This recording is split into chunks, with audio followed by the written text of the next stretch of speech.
Hello everyone, this is the Lab 8 report of EE533. This is the Lab 8 report. This is the Lab 8 demo presentation. We basically had to build a pipeline data path on a NetFPGA.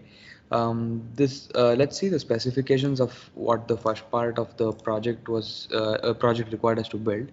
The first part of the project required us to build an ALU, which basically had 6 operations. Let's see what the operations are. The operations had to be add, subtract, bitwise and bitwise or, bitwise XNOR, comparison, and logical shift operations that had to be supported in this particular ALU. Now, let's see the control signals of the ALU and what the ALU can perform in the particular thing that we designed. Now let's see this in this particular table. It is clear that when the ALU control is 000, it performs an addition operation, and when it is 1, we can see that it performs a subtraction operation, and so on. Like when it is 2, we can see that it's an AND operation. 3 performs OR, 4 performs XNOR, and 5 performs comparison, gives us the comparison result between A and B. And when the input is 6, it performs a logical shift. It performs a shift left on the particular input A. Now let's go to the schematic and see what we have. Yes. So this is a schematic that is designed. We can see that the schematic contains a 64-bit OR operation, 64-bit and a 64-bit XOR. We'll just come to this right back. A 64-bit XNOR, shift left operation, shift left by 2 to be specific, and a 0 flag that we generate in our project right here, as we can see. And also there is a particular selection logic. I'll just explain what this is. So the selection logic is basically to select between addition or subtraction. This particular operation, this particular block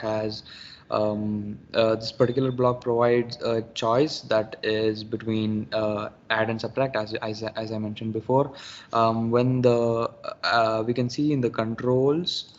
Yes, in this part, when it is 0 or 1, but in specific, when it is 1, we have to perform a subtraction operation. So let me get back to that. Yes, so as we can see, the selection operation, when it is 1, will provide us with the 1 that goes into this particular XOR. So the reason why we are using an XOR here is basically, as we know, when you provide a 1, as one of the inputs to an XOR as 1, the XOR behaves as an inverter. So when this particular choice is high, this excites one of the input of the XOR gate, making it to behave as an inverter. And this particular the same thing goes to the adder as an input to perform finally to perform a 2's complement addition. Yeah, and also moving on to the adder. This adder also has something called a C last. The C last is basically the carry between the 63rd bit and the 62nd bit. So that is the n minus 1th carry. So that is basically to generate the signed overflow flag. As you can see that XORing this signed overflow flag with the C out, that is the last carry, we'll get the C out flag. And the unsigned overflow is generated with the C out. That's basically the last carry we find, and if that is high, then this particular assigned addition has an overflow in it. And now let's get to this part where the mux is. This is a 8:1 64-bit mux, and this mux has 3 select lines. These select lines are basically the ALU control that we have. The ALU control, as I showed in the table before. Now this particular mux has 8 inputs, but we use 7 of it because we are implementing 7 functions in it. But the in one is basically for the addition, The in2 is for the subtraction operation, and as you can see, these are the in3 is for the and in4 is for the OR, and in5 is for the XNOR operation. This is selected by this is specific inputs by the user, as you can particularly give these select lines as your operations, and you'll get the output as the particular operations. Now let's go move on to the simulation and see our results. Yeah, so this is the results of simulation. Let me just zoom out to show you the whole thing. Yeah, this is the simulation results. As we can see in this part, this is the ALU control that has been given. Now let's zoom into a part and see the results. Yes, let's go on here. Yeah, now as we can see that this is the 4. 4 is the XNOR part, and we have the XNOR here. As we can see, yeah, when the XNOR is performed between these two, it provides us with this result. And let's change it to, sorry, unsigned decimals. Yes.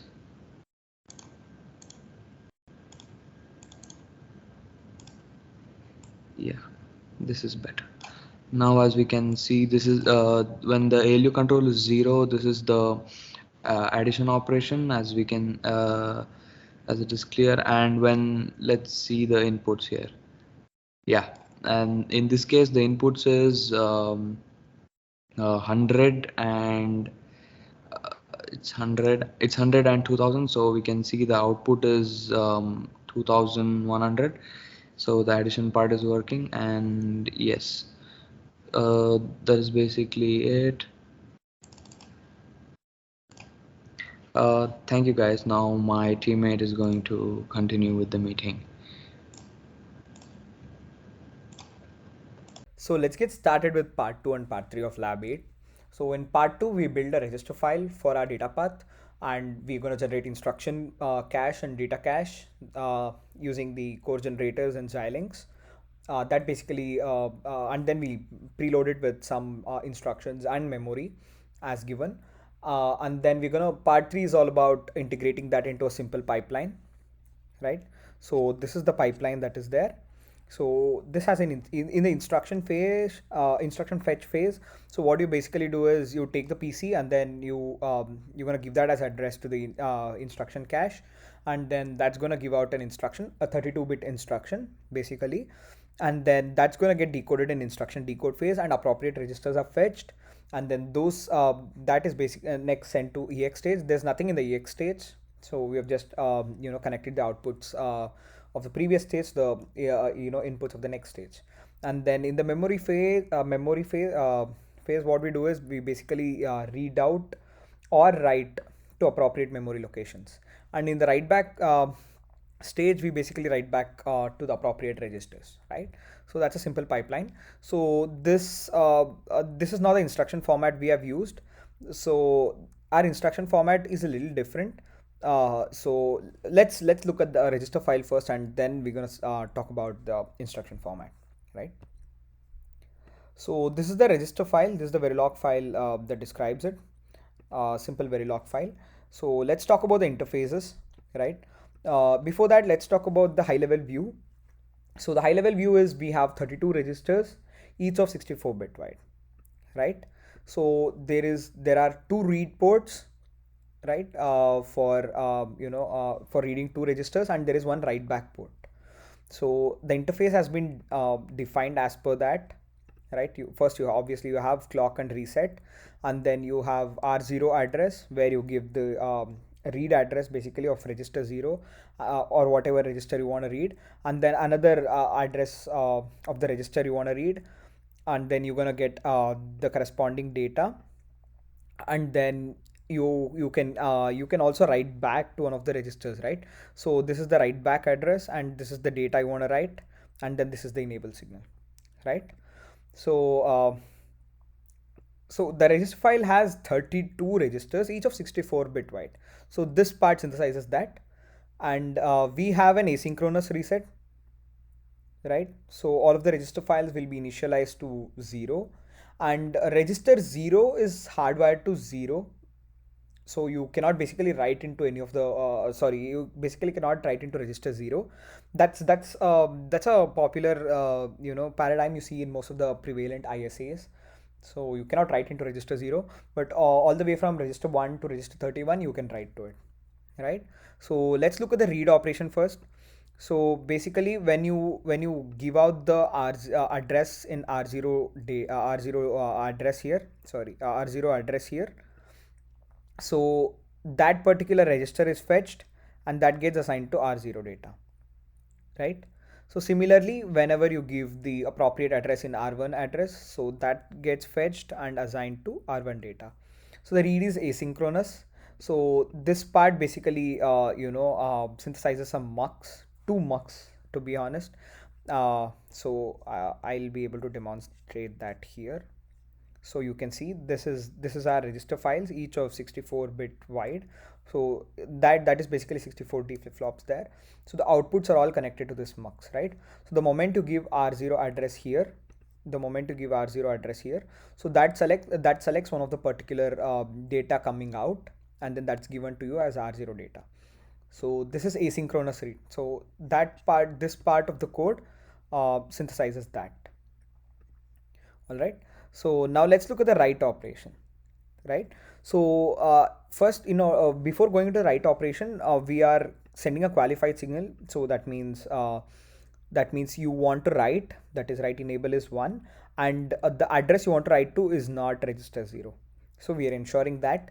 So if that is the case, then at every positive edge of clock, we are just writing the data. So what you can see here is write is synchronous, whereas read is asynchronous, right? So this address decoding and writing into the register file, basically the flip-flop that gets synthesized here. So these parts, all right. So that is about register file, and after that we have the pipeline, a simple Verilog file for the pipeline for part 3. But let's look at the instruction memory and data memory that we're trying to generate, right? So the instruction memory is 32-bit wide and 512-bit 512 deep, right? So that means each of the locations here, so the word size is 32 bits, and then you have 512 words, right? So your address becomes 9-bit wide, and the data you're getting, that is 32-bit wide, right? So that is, and then we preloaded that with the COE file. So that is as per the instructions given here. So with these instructions, the only difference is the instruction format, as I told you before. So this remains same. This is for write memory enable. This is write register enable actually. And then these are the addresses of the register file. So which of the 32 registers we want to write to, right? So this is 3 bits here, but in our implementation, it is 5 bits because there are 32 registers. So in order to address each of them, you need 5 bits, right? So all of these are 5 bits, and then the rest are unused. So according to that, and according to the instruction sequence given here, so appropriate COE file has been written. So I'll just show you the COE file. So this is the coefficient file for that. This basically initializes the instruction memory, right? With it's going to preload that with these contents, right? So that is there. And then next is data memory. So data memory is basically 64-bit wide and then 256 deep, right? So we have given 2 ports. I'll tell you why it is 2 port. So basically, actually, single port would have been enough, but to integrate it with hardware software registers and to basically read the contents of this, we have made it a dual port memory, right? The first set of ports you see here. So this is read and write. All right. So you give an address, and then you in the write enable you give whether you want to read or write. So if you want to read, the write enable is going to be 0. If you want to write, it's going to be 1. And then this data in That has significance only if you are writing to the memory location, right? And then this has significance when you want to read data from your data memory, right? But the second port that you see, second set of ports, so that's read only port. So you can only read from the data memory, you cannot write to it. So this port will be used for our netfpga, right? So these are the hardware registers, and we can read that through software interface. So that is the functionality intended, right? So the data port here is 64-bit wide, and the address is 8-bit wide, right? So that is about data memory, instruction memory, and register files. Now let's look at the pipeline, a simple pipeline that we built, right? Uh, so so this is the pipeline that is intended. It's kind of simple, and this is the Verilog code for it, right? So first I code for the PC, right? So unless it's not we have implemented another pin called enable here. So that is basically when enable is made zero, so you're gonna stall the entire pipeline. So we are not allowing it to propagate through.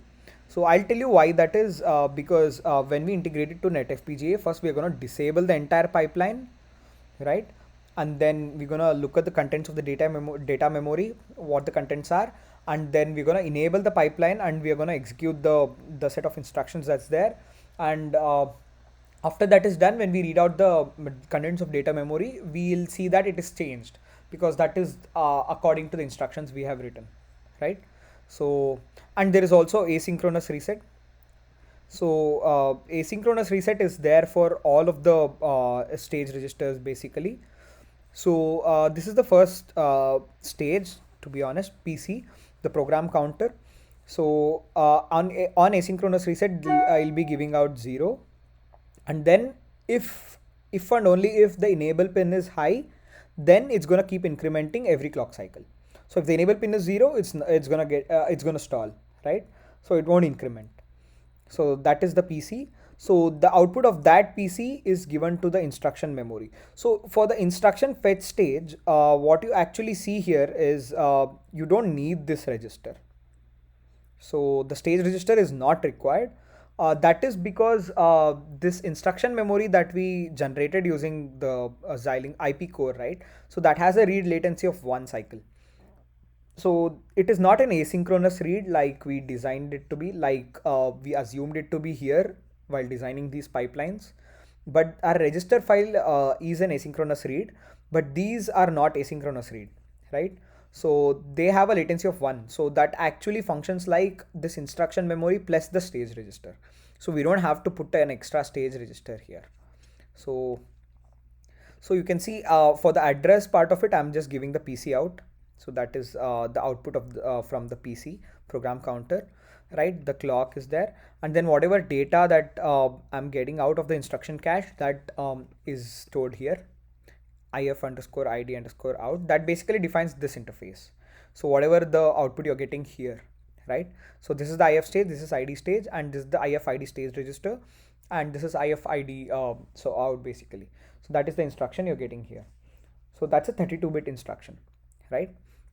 And then enable pin, right? So if you want to disable the pipeline, if you want to stall it, so that's the enable pin.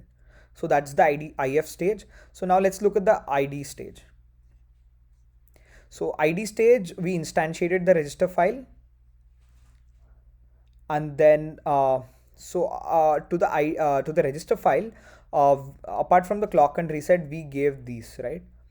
So let's look at what we have given actually, right? So whatever according to the instruction format, right? So after the first 2 bits, you get the register addresses, right? So you have to give a part of that 32-bit instruction here. So this is one hot encoded method, so that doesn't need a complete decoding hardware for it. So it's a one hot encoded, so it's already decoded for you. It's like that. So you just basically read out this part of the 32-bit instruction you're getting, that you're fetched from the instruction memory, and then send it as address to the register file. So that's what I did here. So IFID out is what you're getting from your instruction memory. So 29 to 25, the 5 bits of it, So that contains the R0 address, that is the register 0, which register you want to read. And then for R1 address, I am giving the next part of it. The next 5 bit contains the second register you want to read.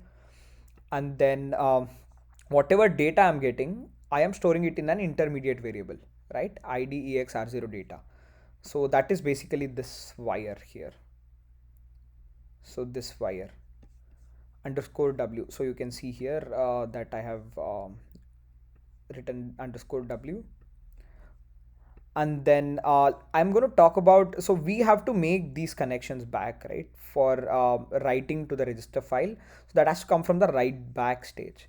So I'll explain these connections a little later into the video. I'm going to explain those connections, what connections I have made for write enable, the write address, and write data, right? So that is there. And so these wires have to be assigned to the we have to synthesize this stage register, right? So that is why I have given this. So at every positive edge of the clock, so those gets assigned to the appropriate outputs. So IDEX R0 data, IDEX R1 data are these outputs. So the outputs you get after the stage register, right? So, and after that, similarly, I've encoded the EX stage. So I basically forward the same data, whatever that is there, since there's nothing in the EX stage. And after that, the mem stage. So I have again instantiated the data memory that we generated and then sent out the appropriate addresses, right? After that is the write back stage. So in the write back stage, as I told you, you get these signals, right? So write register enable and the write register, this is the address of the register we want to write. And then from the data memory, we are going to get the data we are supposed to write, right? So this is sent back here to the instruction decode stage, to the register file. You can see here mem underscore write back write register enable, mem underscore write back write register address, and then mem underscore write back write register data, right? So that basically corresponds to these connections here. So that is basically the Verilog file that synthesizes that pipeline, right? So let's look at the simulation of it. So the behavioral simulation. So these are the various outputs that we have given. Before that, let's look at the interface of the pipeline itself, the module itself, right? So I've just given so clock, enable, reset are the usual inputs. The outputs, I have given two particular outputs here and one another input here. So let's talk about first output, right? That is PC out. So that basically tells you what instruction is being fetched right now, right? So that is PC out. That I've given just for debugging and just to know what instruction you're executing, so it becomes easy. And then so we need a way to access these memory, right, data memory.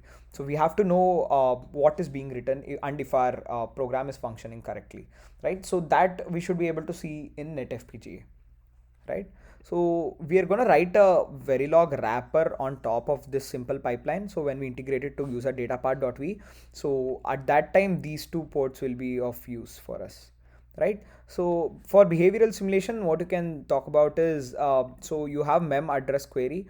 So whatever address, 8-bit address you give, so that, we're going to look into the contents of that particular memory address, and then we're going to give the data out.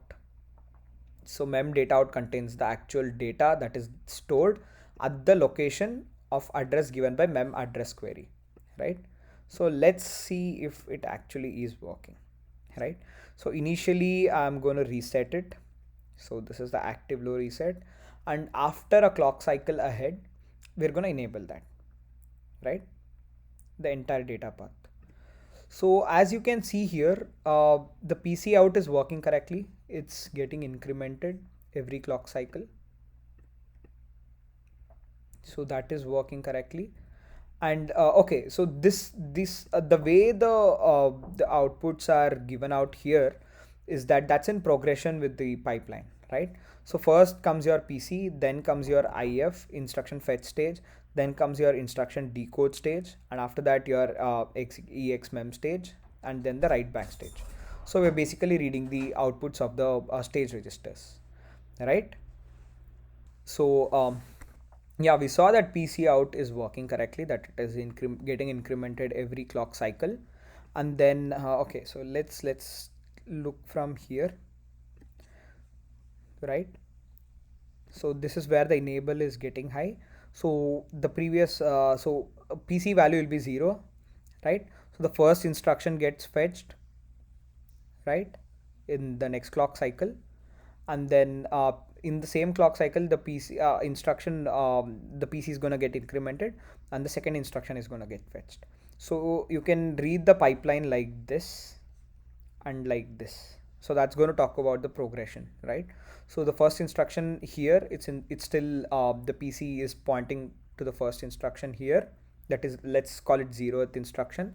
And then you can see the 0th instruction is coming into the IF stage. So the whatever the value that's being read out is this, right? So that is exactly what we actually coded into the coefficient, right? So that's what we reloaded the instruction memory with, right? And then these are basically 0, but you can see write register is high here, and then write memory is still low. We just want to write to the register, and since we did not give any register addresses, they're still 0, so nothing is you're basically reading register 0 itself, right? So and then so this is the 0th instruction. Next, in the next clock cycle, it comes to the ID stage, and in the next clock cycle it comes to the EX stage, right? So you can see the EX stage. So this, whatever this clock pulse you're seeing here, that you can see shifted one clock cycle here. So after that, next clock cycle, it comes to the write back stage, right? So in the write back stage, you can see the memory addresses that the addresses it wants to write to, right? So that is there, and then the memory address is there. So we are constantly reading address location 4, because at the end of the file, what you can see here is the last instruction, we are actually writing to the address location 4, right? So whatever the address location that is there, see, store 4 into memory address 4, right? So that is what we intend to do. So we are querying that address. So initially it is 64. Initially it is 64. So that is in accordance with the file we wrote, the coefficient file. Just a second. See, 0, 1, 2, 3, 4. So the fourth location contains 64.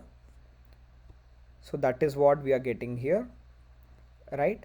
So, and after a particular point, when the last instruction comes to the write back stage, you can see we are still querying the fourth memory location, but for this clock cycle, the last half of it, it becomes invalid.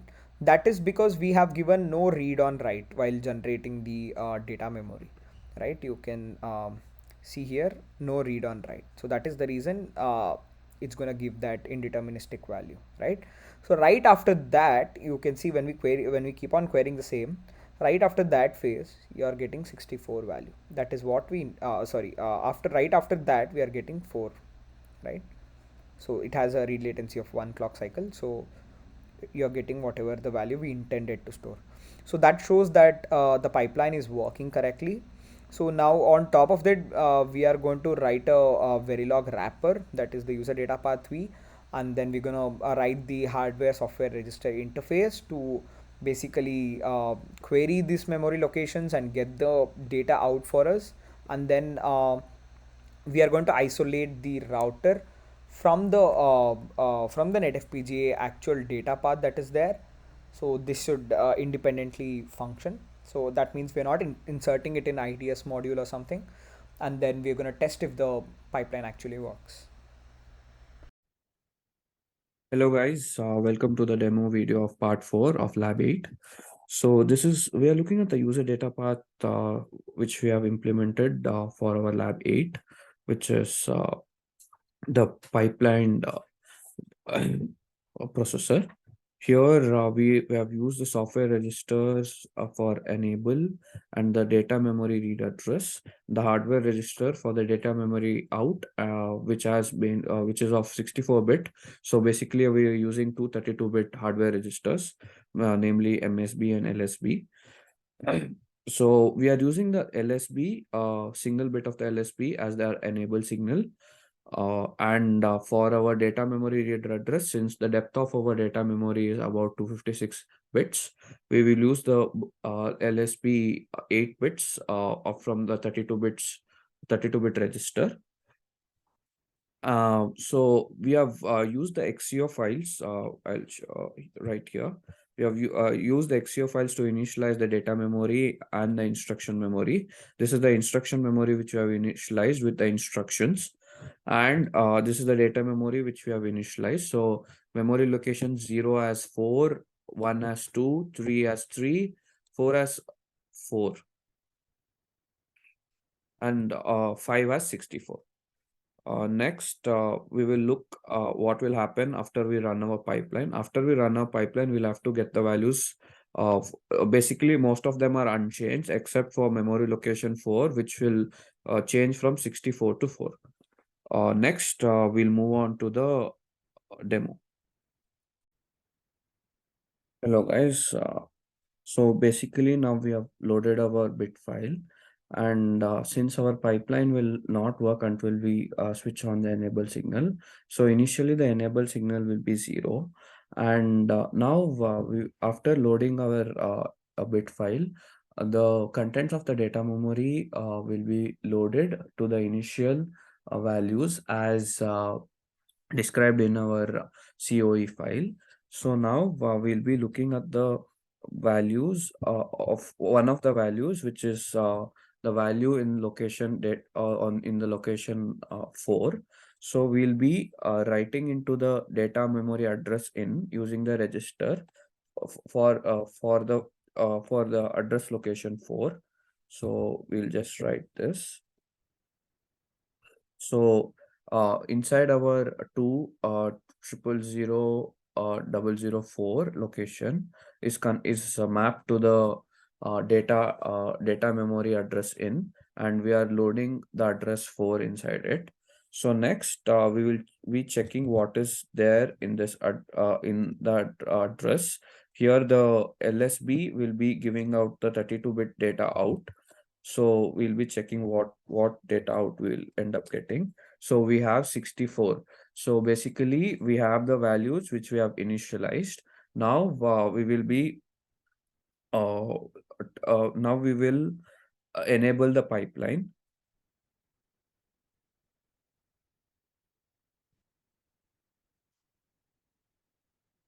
So basically now by setting this as 1, we have enabled the pipeline.